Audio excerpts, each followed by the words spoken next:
Já parou para pensar que hoje você está vivendo coisas que ontem você não acreditava ser possível? Quem disse que seria fácil? Jesus nunca disse que seria fácil, mas Ele deu uma promessa para nós: pode ser leve, porque eu vou trocar de fardo com você. Eu já troquei de lugar com você na cruz, então aquilo que você merecia receber, eu já recebi. E aquilo que eu merecia por parte do meu Pai, eu entreguei para vocês. Mas isso não significa que vai ser fácil, irmão.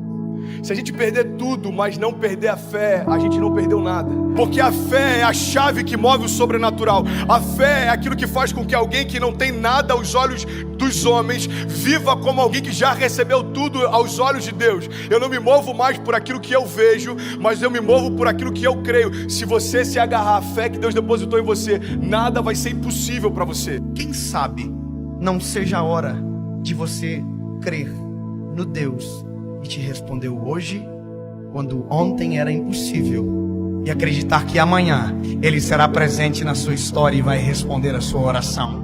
Uma palavra libera um destino. Uma palavra ressuscita mortos. As nossas decisões, elas têm impactos a curto, médio e longo prazo. Porque existem reflexos do que fazemos, repito, no curto, no médio e no longo prazo. Coisas simples, sabe? Coisas que às vezes parecem ser até simples demais, mas que são importantes e que definem a nossa trajetória. A razão número 1 pela qual as pessoas não conseguem o que querem é não saberem o que querem. Se você parar para pensar na nossa vida, nós só valorizamos quando aquilo que estava nas nossas mãos vai embora. E nas nossas mãos não tinha valor, mas quando vai embora a gente percebe o valor que tinha, mas que nunca falamos quando nas nossas mãos estavam. Nós não olhamos com um olhar sensível para aquilo que temos, para o que somos. Nós precisamos de dor, nós precisamos de perda, para verbalizar coisas que os nossos sentimentos ocultam, às vezes até mesmo de nós. Por que você murmurava ao invés de você declarar aquilo que você desejava ver? A fé não é a gente constatar o que está acontecendo, é a gente declarar o que vai acontecer. Então, ao invés da gente ficar murmurando, entenda isso em nome de Jesus, começa a declarar por fé as realidades ao teu redor e elas vão ser transformadas. Aquilo que poderia ser um ponto de tensão na minha casa se tornou um pilar de sustentação na minha casa. Por quê? Porque não tem a ver com aquilo que me cerca, mas como eu enxergo aquilo que me cerca.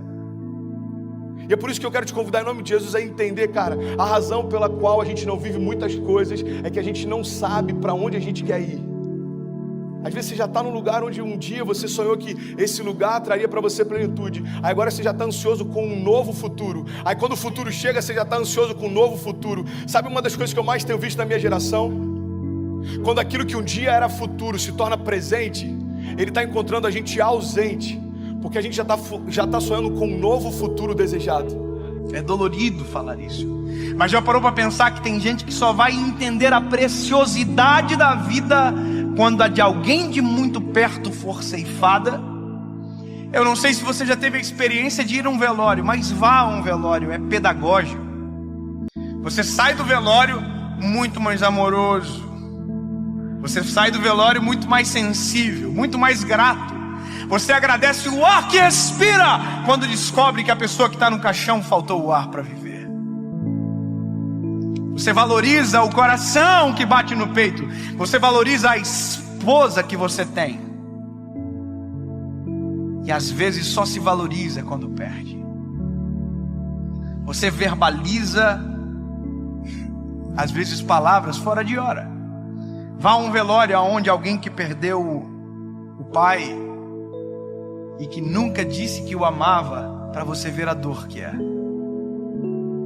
Ele abraça o caixão, ele grita: eu te amo! Mas essa palavra não surte mais nenhum efeito, porque quem precisava ouvir não ouve mais. Porque tem coisas que só valem enquanto há tempo, fora de tempo não vale mais. O seu posicionamento define os seus limites. Sabe, isso está ligado à tua fé, isso está ligado à tua família, isso está ligado ao teu chamado. O teu posicionamento define os seus limites. Tem milagres que você está esperando que aconteçam, mas você não deu os primeiros passos de fé para que eles se realizem.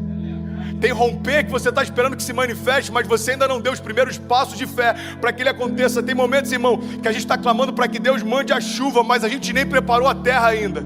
E Deus está falando: ei, se eu mandar a chuva do jeito que os campos estão, eu vou destruir a tua plantação, eu não vou te abençoar com isso. É Deus falando: ei, se prepara para receber aquilo que eu quero derramar, se prepara para receber aquilo que eu vou derramar sobre você. Você precisa se posicionar na direção do teu milagre. Nós não podemos deixar a nossa vida chegar a um momento onde as esperanças não existem mais, porque aquilo que era para ter sido um tempo, perdeu-se o tempo. Perder para valorizar. Nós não precisamos disso. Nós não precisamos, deixar ir embora para perceber a importância que tinha quando estava perto. Alguém que não é rei ainda, mas já se porta como tal, está preparado para assumir o trono. Você quer um exemplo claro? Deus unge Davi. Davi era improvável, Davi era desconhecido, Davi até para o seu pai e para os seus irmãos era invisível, mas a partir daquele dia, aos olhos de Deus, Davi já estava no trono. Só que aos olhos dos homens, olha para mim em nome de Jesus, como demorou um período entre a unção de Davi e Davi assumir o reinado. Aos olhos dos homens, os homens olhavam para o trono e viam Saul. Aos olhos de Deus, o trono estava vazio, irmão, porque o rei que era por direito ainda não havia se assentado lá. Ei, Deus está falando: tem tronos que você está olhando e parece que estão ocupados, aos meus olhos já foram esvaziados. Não se mova por aquilo que o homem vê. Eu não vejo como o homem vê. Talvez você está olhando para uma situação e ela parece intransponível. Jesus já está olhando lá na frente e já foi vencida. E ele está falando: ei, você está preocupado por conta dessa crise? Eu conheço o teu futuro. Eu sou aquele que, eu não tenho, entendi isso, irmão. Jesus, ele não está na eternidade, a eternidade está em Jesus. Então ele conhece a eternidade passada, a eternidade futura. É por isso que algumas crises para os céus não fazem sentido, porque às vezes uma crise financeira abate a gente, mas Jesus já sabe o que está te esperando na estação seguinte. E ele está falando para a gente nessa manhã: ei, você está preocupado por conta dessa crise? Filho, eu desenhei a tua história, eu sei aonde você vai, fica tranquilo. Pare de reclamar daquilo que você ainda não se moveu para viver. Pare de reclamar do resultado de escolhas que você não fez. Para você viver a vida que você deseja, você precisa abrir mão da vida que você leva. 2 Crônicas 7,14 diz: se o meu povo, que se chama pelo meu nome, se humilhar e orar e buscar a minha face e se afastar dos seus maus caminhos, dos céus eu ouvirei, perdoarei os seus pecados e eu sararei a sua terra. Existe uma condicional. Deus está dizendo: olha, se o meu povo, que se chama pelo meu nome, se humilhar e clamar e se arrepender, o que ele está dizendo é o seguinte: se você der os passos de fé, os céus vão reagir àquilo que você está se movendo.